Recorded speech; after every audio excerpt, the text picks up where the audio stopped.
Licensure Examination for Teachers. Subject: Principles of Teaching, Educational Technology, and Curriculum Development. Professional Education, for both elementary and secondary. Question number 1. Which teaching principle is being applied when a teacher ensures that a lesson is structured from simple concepts to more complex ones, allowing learners to build upon prior knowledge? A. Principle of individual differences. B. Principle of motivation. C. Principle of spiral progression. D. Principle of readiness.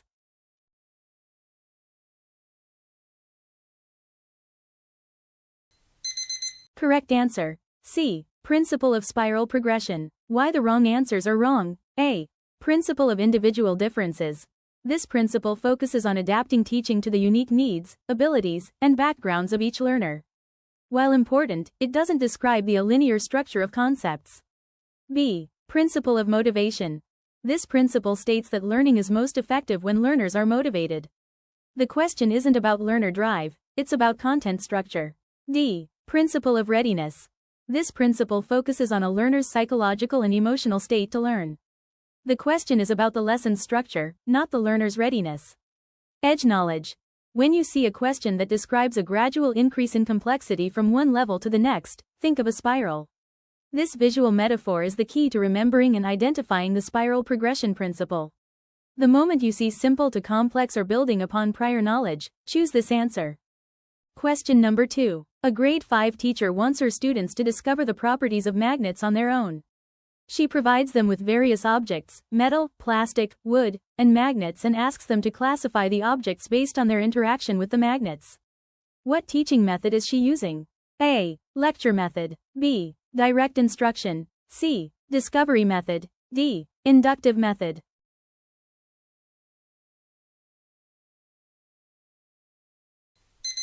Correct answer: C. Discovery method. Why the wrong answers are wrong? A. Lecture method. This is a teacher-centered method where the teacher presents information verbally. It's the opposite of discovery learning. B. Direct instruction. This is a highly structured, teacher-led method for teaching a specific skill or body of knowledge. The students are not discovering, they are being told.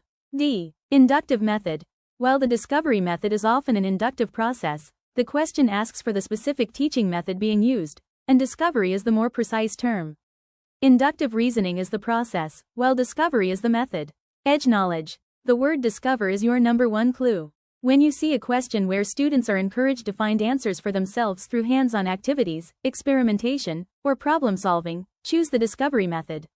It's a key tenet of constructivism and a popular exam topic.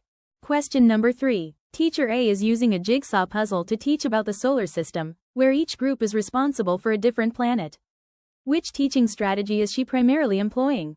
A. Differentiated instruction. B. Cooperative learning. C. Project-based learning. D. Team teaching.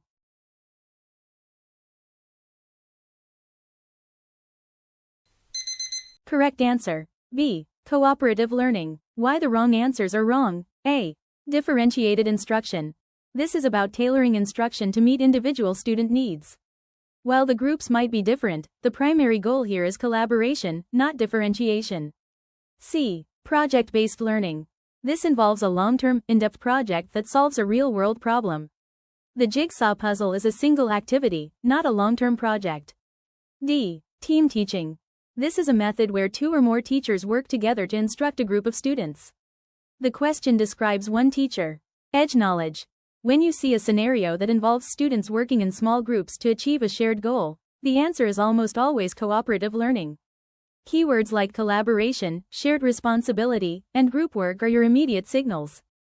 Question number 4. The principle of individual differences suggests that a teacher should A.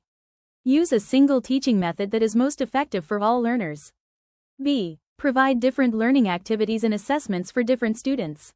C. Group students with similar academic abilities together to ensure they all get the same instruction. D. Set the same high standard for all learners to ensure quality education.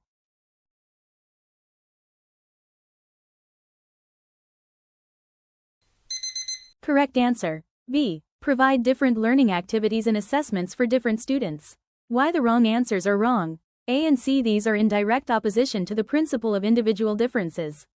Using a single method or grouping students to receive the same instruction ignores their unique needs. D.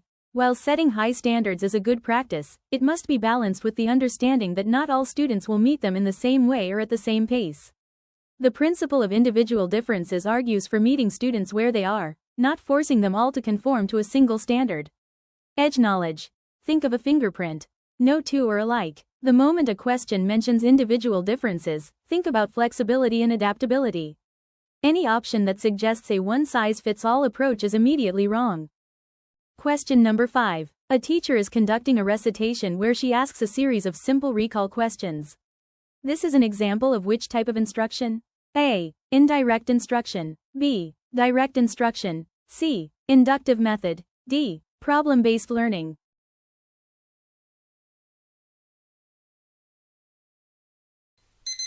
Correct answer. B. Direct instruction. Why the wrong answers are wrong? A. Indirect instruction. This is a student-centered approach where the teacher acts as a facilitator, and students construct their own knowledge. It involves more complex, open-ended questions. C. Inductive method. This is a process of reasoning from specific observations to a general conclusion. While direct instruction can use an inductive process, it's not the primary method. D. Problem-based learning. This involves students solving a complex, real-world problem over a long period. Recitation is not a part of this method. Edge knowledge. Think of a straight line. Direct instruction is a straight line from the teacher to the student. If the teacher is the primary source of information and is controlling the flow of the lesson, it's direct. If students are exploring or discussing, it's likely indirect.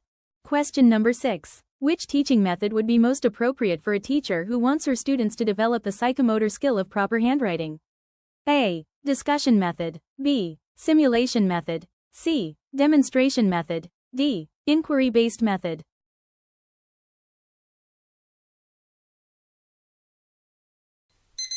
Correct answer. C. Demonstration method. Why the wrong answers are wrong? A. Discussion method. This is for cognitive skills, e.g., discussing a topic. It's not suited for teaching physical skills. B. Simulation method. This is used to replicate a real-world event or situation in a safe environment, e.g., a flight simulator. While it involves psychomotor skills, it's too complex for handwriting. D. Inquiry-based method. This is a student-centered approach where learners pose questions and seek answers. It's for developing higher-order thinking skills, not basic motor skills. Edge knowledge.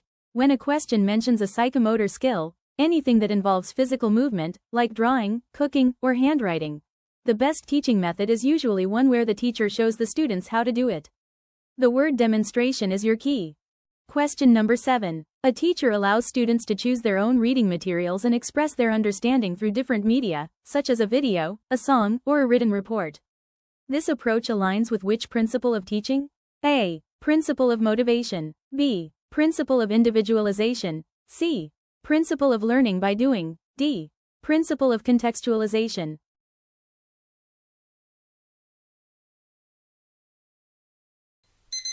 Correct answer. B. Principle of individualization. Why the wrong answers are wrong? A. Principle of motivation. While choice can be motivating, the core principle being applied is the recognition of individual needs, not just motivation. C. Principle of learning by doing. The students are indeed doing, but the primary focus of the question is on the choice and flexibility given to the students, which points more directly to individualization. D. Principle of contextualization. This principle involves relating the lesson to the student's real-life experiences. While the choices might be contextualized, the freedom of choice is what defines the action. Edge knowledge. When a question focuses on giving students choice, freedom, or flexibility to work at their own pace or in their own way, the answer is almost always individualization. It's the most direct application of the principle of individual differences in a classroom setting. Question number 8. Which of the following scenarios best demonstrates the principle of contextualization? A. A teacher uses a textbook from another country to teach science. B. A teacher assigns students to research topics that are not related to their lives. C. A math teacher uses a problem about budgeting for a fiesta to teach addition and subtraction. D. A teacher shows a video about the solar system without any prior discussion.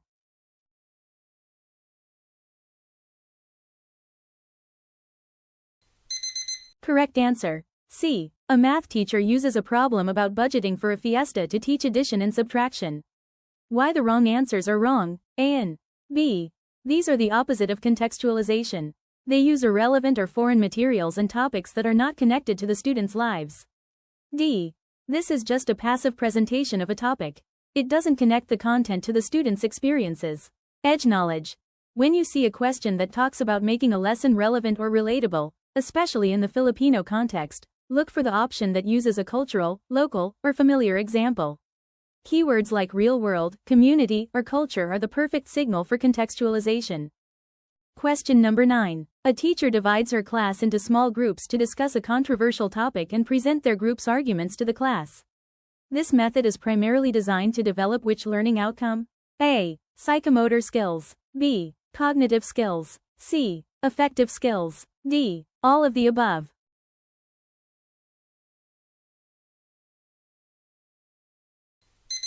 Correct answer. B. Cognitive skills. Why the wrong answers are wrong? A.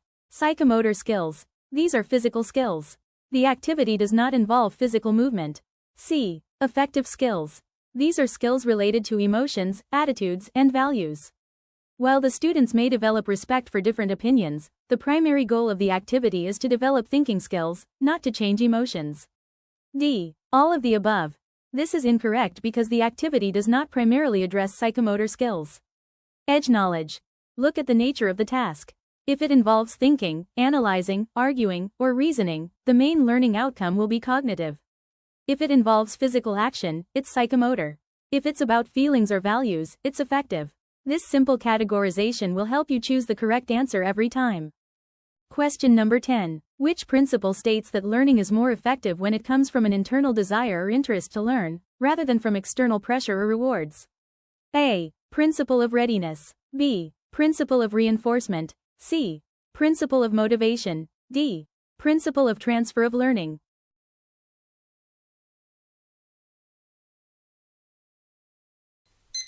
Correct answer. C. Principle of motivation. Why the wrong answers are wrong? A. Principle of readiness. This is about a student's preparedness to learn, not their desire. B. Principle of reinforcement. This is about using external rewards or consequences to strengthen or weaken a behavior. This is the opposite of the internal motivation described in the question. D. Principle of transfer of learning. This is about applying knowledge from one context to another. It's not about the initial drive to learn. Edge knowledge. When a question uses keywords like desire, interest, drive, or purpose and contrasts it with rewards or punishments, you are looking at a question about motivation. The difference between intrinsic, internal, and extrinsic, external, motivation is a key concept to remember. If this video gave you an edge, sharpen that like button and subscribe to stay ahead.